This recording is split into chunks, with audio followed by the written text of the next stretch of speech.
So এখন আমরা রয়েছি ঝাড়খণ্ডে। ঝাড়খণ্ড অর্থাৎ পশ্চিমবঙ্গের শেষ, পুরুলিয়ার দুয়ারসিনি, এবং তারপর থেকে কন্টিনিউয়াসলি ঝাড়খণ্ড শুরু হয়ে যায়। সো যারা প্রকৃতিপ্রেমী মানুষ তারা কেন প্রকৃতির টানে বারবার পাহাড় জঙ্গলে ছুটে যায়, সত্যি তার এক ঝলক আমি তোমাদেরকে দেখাবো। দেখো আর এই প্রকৃতির যে মজা সেটা উপভোগ করো।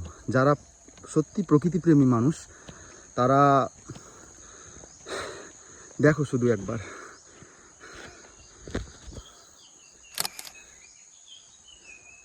সত্যি কি অসাধারণ অসাধারণ পরিবেশ।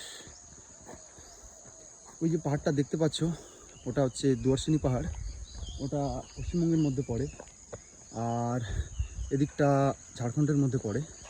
আমরা রয়েছি ঠিক পশ্চিমবঙ্গ এবং ঝাড়খণ্ডের বর্ডার এরিয়ায়, ইন্টারস্টেট বর্ডার। তো এখানে সত্যি মনোরম পরিবেশ। পাহাড় কেন মানুষ ভালোবাসে সেটা পাহাড়ে না এলে ফিল করতে পারবেন না যে পাহাড় কেন এত সুন্দর। আর পাহাড় যারা ভালোবাসেন, যারা নেচার ভালোবাসেন, তারা কেন বারবার পাহাড়ে ছুটে যায়। সো